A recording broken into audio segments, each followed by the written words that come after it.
Viajando com o Biquíni. Hoje no nosso programa Viajando com o Biquíni, nós vamos fazer uma viagem sem o biquíni. Depois de passar muitos anos velejando de barco, sempre no mesmo cenário, sol, ilhas, praias, céu azul, o calor dos trópicos, a gente também se sentiu atraído para fazer outro tipo de viagem. Uma viagem pelas montanhas, pela neve, pelo frio, pelas alturas. Então, enquanto o biquíni está esperando a gente fora d'água, até a gente poder sair para uma nova viagem por mar novamente, nós fizemos uma viagem para o Himalaia. Uma viagem que é assim, uma mistura de aventura e espiritualidade. Porque essas terras que a gente vai visitar hoje são consideradas as terras mais puras e mais sagradas aqui do nosso planeta. Nós vamos passar hoje, então, numa estrada que é legendária, atravessando o Himalaia e passando por dois países fascinantes, o Tibete e o Nepal. Essa estrada, ela é assim tão perigosa, né, tão inóspita, que pela primeira vez no ano passado, em 2005, 1º de maio, eles abriram um serviço de ônibus para ligar a China ao Nepal. Né? Esse ônibus ele sairia de Lhasa, a capital do Tibete, até Katmandu, no Nepal. Mas durou muito pouco tempo, poucos dias apenas, eles fecharam, pelas dificuldades ali, né, daquela região e por problemas de visa, muitos problemas naquela região. É uma região muito remota do mundo. Então, para fazer essa viagem, a gente tem que alugar um carro, tem que ir com um guia e tem que também conseguir um visa especial no Tibete. Não é assim uma viagem simples, mas vale a pena porque é fantástico. O Tibete, nessa viagem, a gente tinha como objetivo chegar no campo base do Everest. Depois que a gente chegou, atingiu o nosso objetivo, chegamos lá em Rombuk, a 6.000 metros de altura, nós então descemos em direção ao Nepal.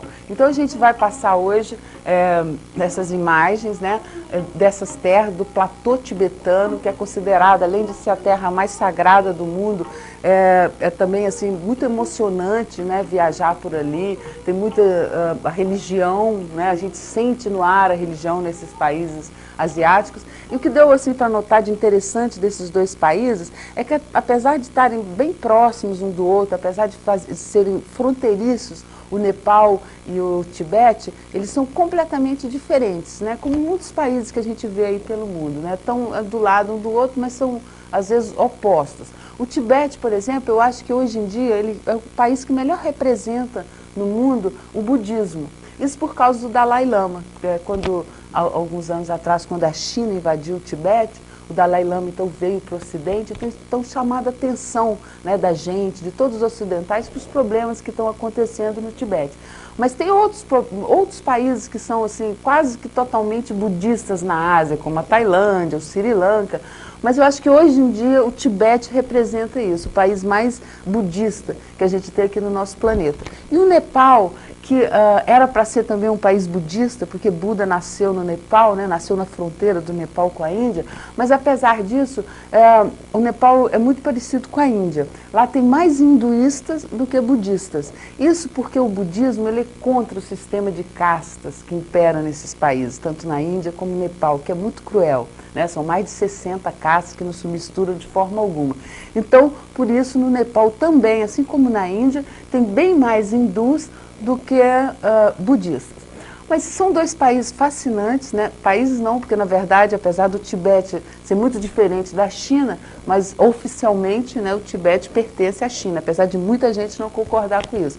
Mas são dois lugares fascinantes. Vou fazer aqui outros programas, vou mostrar para vocês lugares lindos, tanto do Nepal como do Tibete, mas hoje então a gente vai ficar nessa estrada, né, nesse platô tibetano, que também é conhecido, é um dos lugares mais remotos do mundo, é chamado também do Vale dos Esquecidos. Solta aí, por favor, Carlos, as nossas imagens de hoje. Começando então no platô tibetano. O povo tibetano, ele é muito diferente, né, dos restos dos outros povos, mesmo dali da redondeza.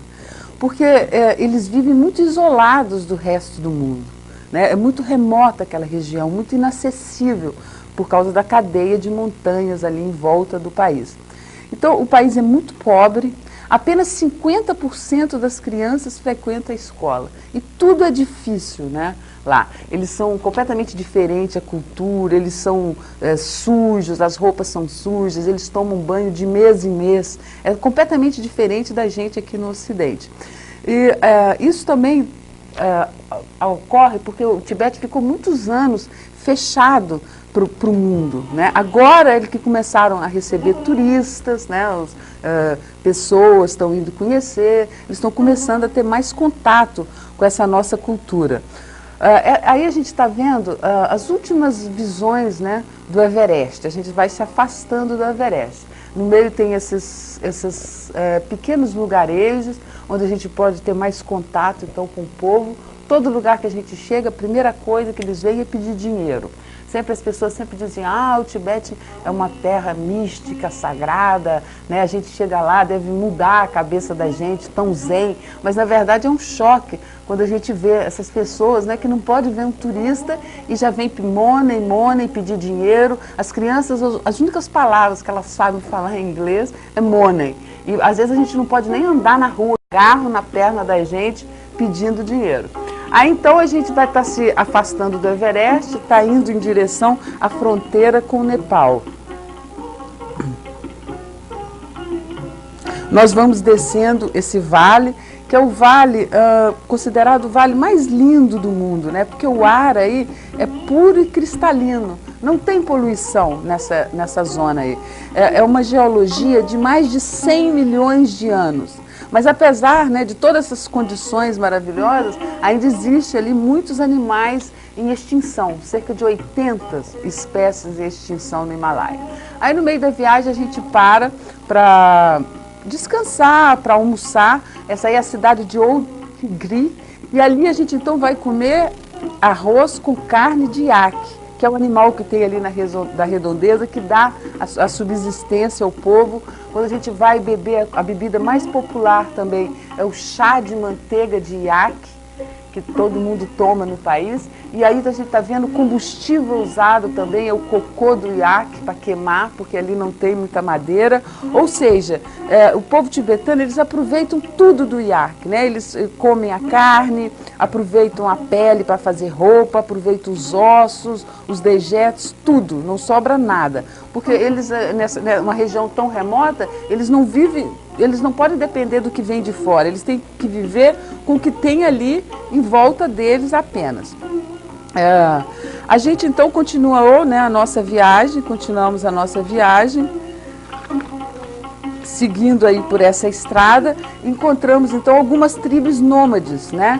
Que são esses povos que se negaram a evoluir, a aceitar a acomodação da vida. Eles continuam vagando sempre, principalmente nesses lugares mais inóspitos, né? A gente sabe que a nossa origem, todo ser humano, antigamente o ser humano era nômade, eles viviam de lugar em lugar atrás de comida. Até hoje ainda existe mais de 400 mil tuaregues nômades no Saara, por exemplo. Ainda tem muitos nômades na terra. Aí a gente vê muitos rios congelados. Aquele ali, por exemplo, é o rio Pengku. Ele passa a maior parte do tempo congelado,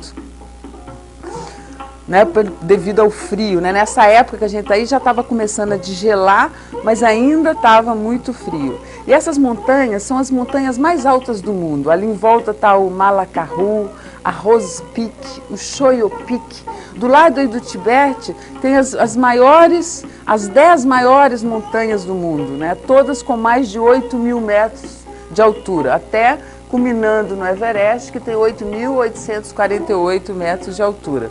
E esses picos, né, eles são lindos, né, aqueles picos entrando nas nuvens, aquelas montanhas nevadas, né? Esse aí é um vale sagrado, né, o vale onde viviam os deuses. E é cheio de lendas essa região. E tem também muitos animais raros, interessantes. Tem o leopardo da neve, tem a cabra azul, tem também a lenda do homem das neves. Chomolonga é o nome do Everest em tibetano. Então esse lugar aí é o Chomolonga, muito raros caminhões passando, e a gente então está passando por essa estrada que sem dúvida nenhuma é a estrada, né, mais fantástica e mais perigosa, né, que eu já passei na minha vida, muita adrenalina. porque a estrada é muito perigosa, não tem, sem proteções laterais, qualquer deslize a gente cai no abismo, né?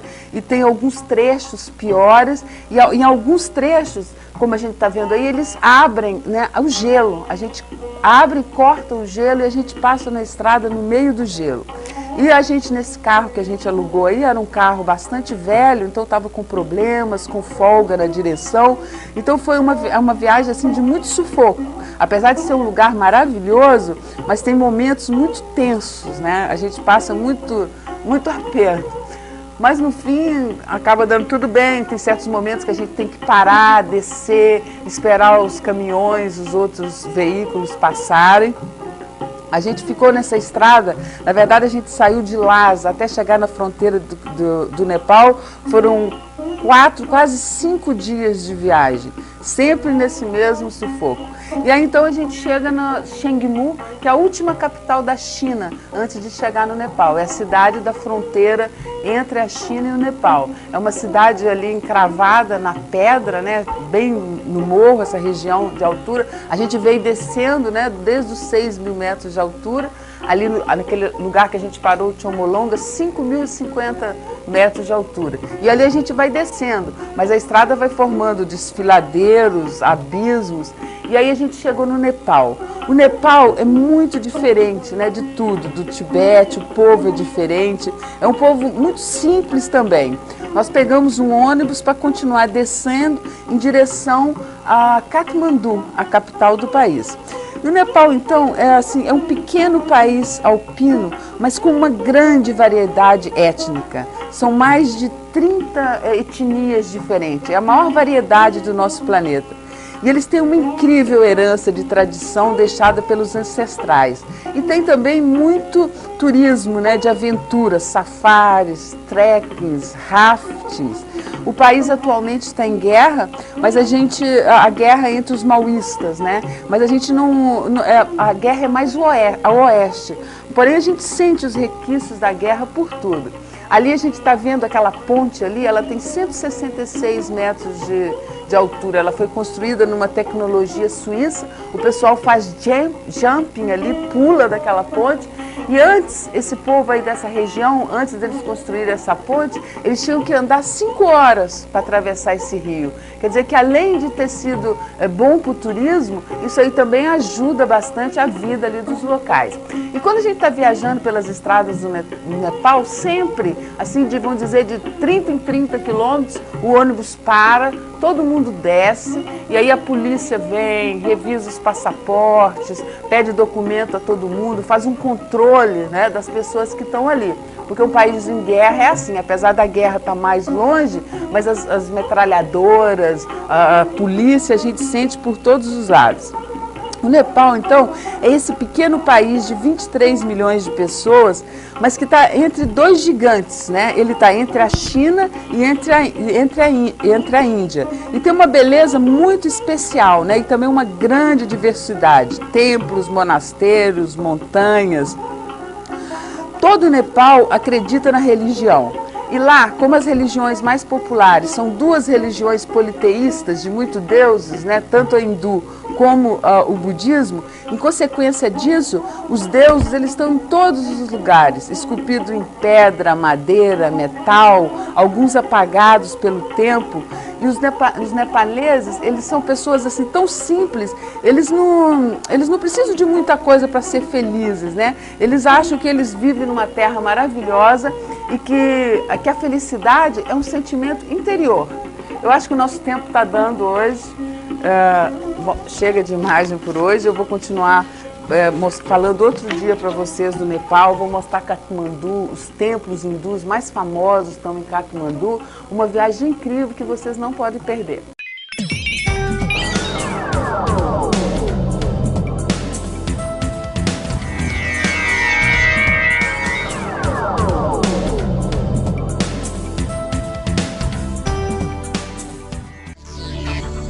Viajando com o Biquíni.